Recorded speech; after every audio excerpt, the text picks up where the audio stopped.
不是老师要教育的工作啊，你跟我讲干嘛？我们家小孩不会这样，我家小孩是乖小孩，一定是别人带坏他的。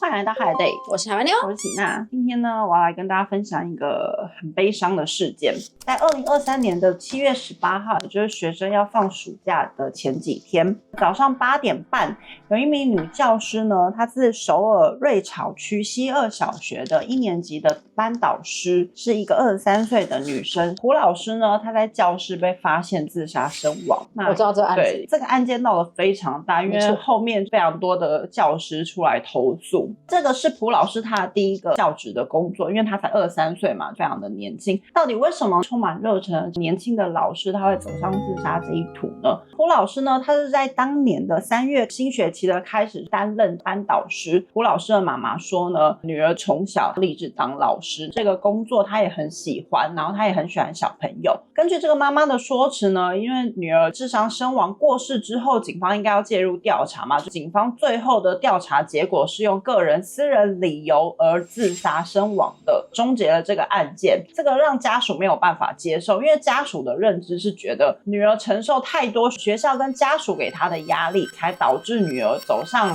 自杀。那警方应该要去调查，到底为什么学校跟家属会有这样的压力，他们到底做了什么事情让女儿没有办法承受而导致自杀。家属至今都很没有办法接受。蒲老师过世之后，他们就是都有去翻他的一些个人物件，然后就有发现了蒲老师的工作日志跟他的私人日记里面都有写到说他在工作中间碰到了什么样的困难。他们班上总共有26名学生，其中有大概3到4位算是有点问题学生吗？问题是指会逞凶斗狠的问题，还是指身心障碍的问题？逞凶斗狠的问题，就是很常会去弄同学啊，不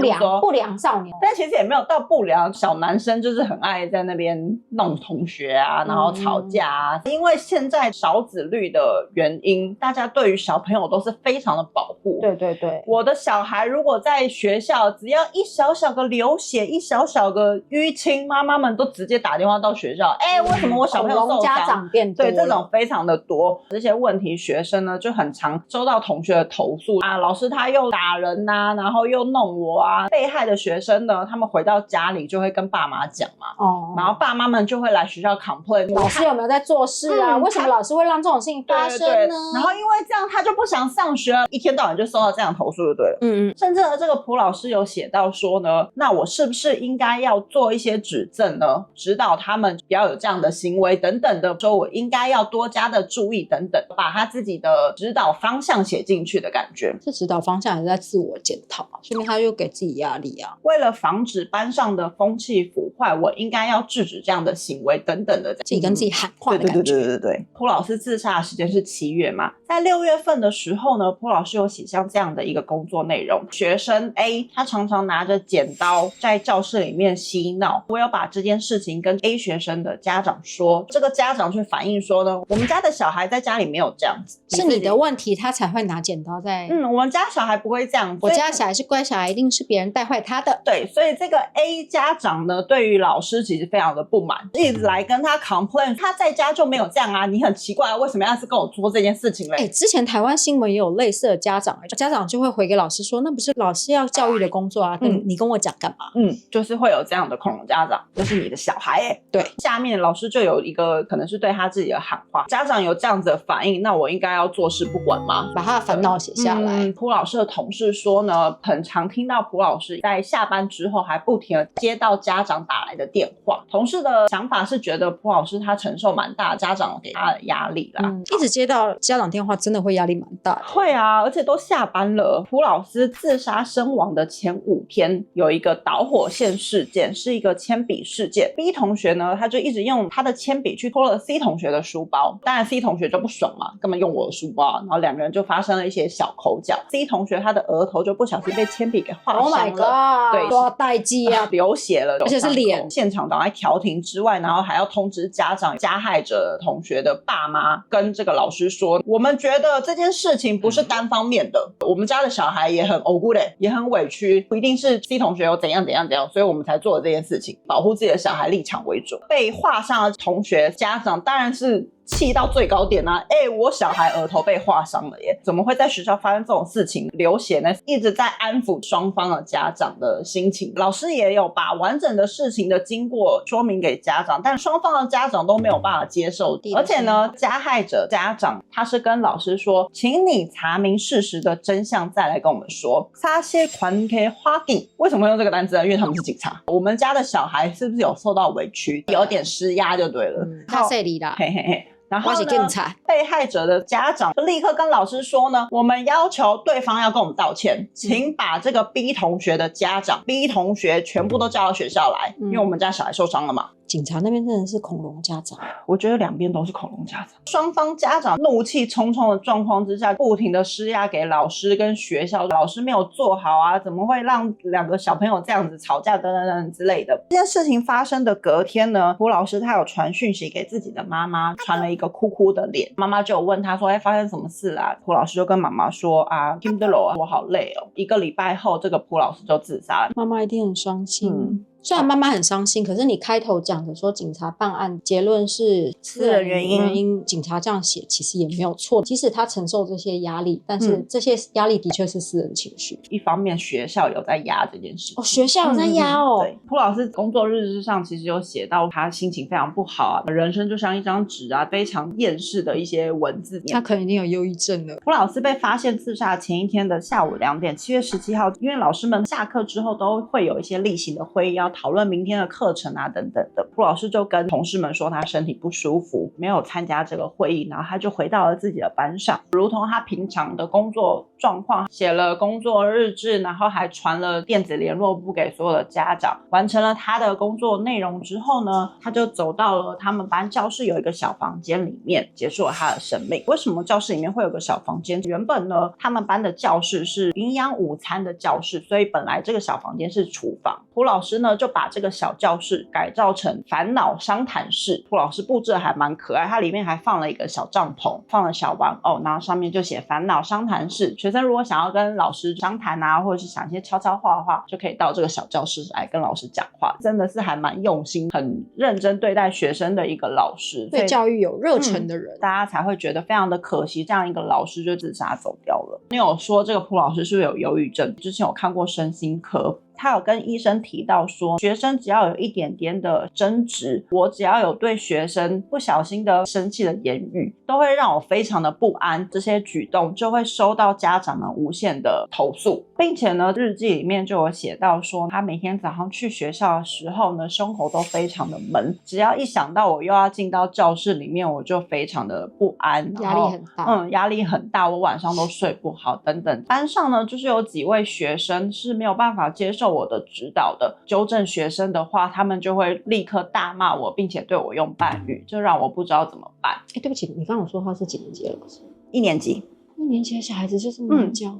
我觉得现在小朋友有点可怕。有一个节目访问胡老师的同事，胡老师就是一个很认真的老师，然后他也非常的喜欢小朋友，他跟小朋友的感情也很好，小朋友也都很喜欢他，觉得非常的扼腕，流失了这样一个好老师。节目单位有去访问其他学生的家长，除了那几位问题学生之外，小朋友很喜欢老师，小朋友因为老师变得很喜欢上学，甚至还有妈妈们有跟小朋友说明老师碰到这样的事情。小朋友还说呢，再过几天就放假了，老师怎么就这样走了呢？边哭边讲，老师怎么不撑一下我们就要放假了啊？胡老师的自杀事件爆发之后呢，在网络上有非常多同业都是老师们出来在社团里面发文，他们其实长期以来受到非常多恐龙家长的迫害的压力，甚至有老师就写到说呢，我也是同样身为国小老师，就有家长不准我使用苹果手机，因为会引发小朋友的比较心态。然后有的老师是说呢，有的家长会跟我说不准交男朋友，不准染头发，不准擦指甲油等等，就是任何很多无厘头的要求。公家长不在少数就对了。甚至还有说呢，不准老师喝咖啡，怕小朋友会学坏。还有说呢，让我在小朋友毕业之前都不准怀孕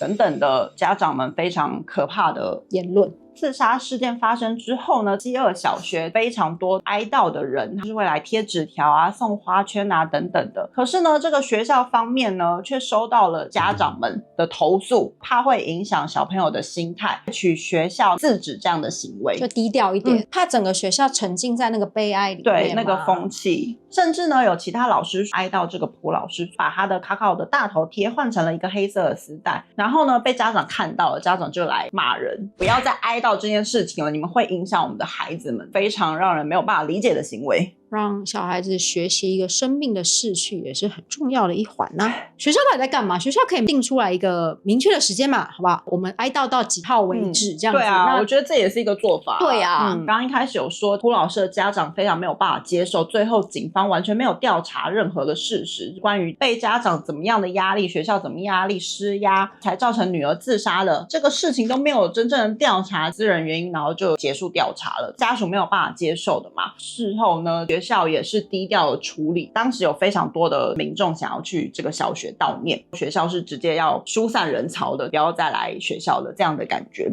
因为学校这样的处理态度，才会让这个事件又引发了后面很大的风波。在7月29号，有超过3万名的教师，他们是走上街头做游行，觉得说现在的教育环境才导致于我们老师们、教师们处在这样子的不公平的职场，希望教育部可以针对这件事情出来做一些改善。韩国在最近的6年间，有超过100名的老师自杀身亡，哇，这比例其实超级高，而且呢，其中有57位都是小学老师，所以其实小学老师的压力真的蛮大的。教师们游行的诉求就是说呢，教师们要面临家长的压力，面临学生的暴力行为，怎么在这个工作的压力下取得一个平衡？教育部又要怎么让他们的工作环境更良好？这个案子在发生的时候，我记得后面就陆陆续续有爆出很多老师自杀的，没错，都有讲原因。记得其中还有被学生殴打的老师，没错，然后被殴打到他最后受不了，只好自杀了。蒲老师去世之后呢，陆陆续续有非常多新闻报道，之前的前几年就已经有非常多的国小老师自杀了。其中一个新闻呢，是在2021年的京畿道，也是某一个小学，1年之内有2位老师自杀身亡，都很年轻，都是第一份教职工作。5年3班的金老师是一个女生，跟5年4班的李老师一个男生。我查到的新闻，金老师的妈妈就说呢，女儿任职小学导师几个月之后呢，就有被诊断出忧郁症了，就是她压力非常的大。同样呢，还有查到另外一个新闻，是发生在2023年的7月26号。新闻的标题呢是说，某知名网络作家举报自己的儿子被老师虐待，网民们就查到的是这个朱浩明。朱浩明就是大家都知道《与神同行》的作家。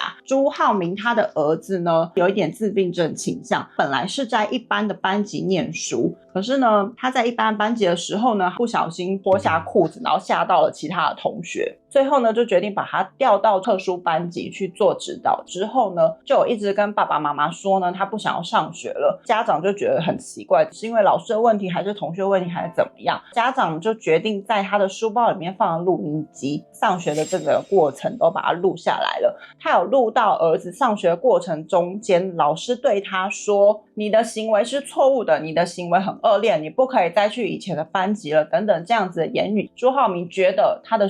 儿子被受到了虐待，所以他就决定要去告老师。我知道他后来有被延上。对啊，他就是被延上啦。因为后来朱浩明他有出来说，他就是这个新闻说的网络作家。他当初有跟学校反映这件事情，儿子不想要上课，那能不能换老师？但是因为学校没有办法换老师，所以他才会觉得需要把这件事情告诉教育厅。因为教育厅不做任何措施，他最后才会找了律师去告这个老师。那当然他这一番声称言语呢，就网络上又开始被延上啊。因为呢，有同一个学校学生家长就出来说了，朱浩明的儿子本身就是一个问题学生，常常会出事情，反而是被告的这个老师，因为他已经任职20多年特殊班级的老师，这个老师会出来调停，跟家长说，因为他儿子有一些自闭症倾向，大家不要大惊小怪，我们再等等看，我们再来辅导他，学校这边会再加强。反而是这个老师一直想要帮学生，所以呢，家长也没有办法接受这么样帮学生的一个老师竟然被家长告。但你最后都没有讲第一个自杀的老师他的学校到底是什么处理态度？学校就是低调啊，就是没有要去调查。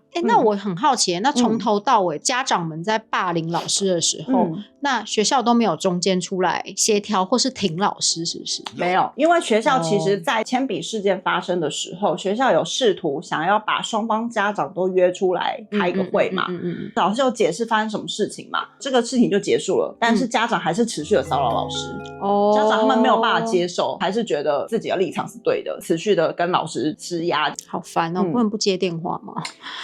不接电话封锁他不行。对，我查了很多类似的事件，有老师甚至说他一天会高达400多封的简讯。对，我也有看到这个新闻，对，就跟家长来来回回这样子，甚至也有查到有一个新闻，也是小学老师自杀，然后学校立刻就申报说老师失足坠落等等的，学校就是低调处理，一直重复的发生，所以才会导致这样子的大游行。因为教育部跟学校的态度非常的重要，他们要不要挺老师？但因为也有一些奇怪的老师，挺老师要挺到什么程度，其实真的要有一个明确的申诉管道跟申诉的流程跟沟通的流程。查这个事件我看了非常非常多的网络留言，甚至有一派的人说呢，我们那个年代的小时候的老师比较是权威性的老师嘛，然后我们那个年代还会实行就是用打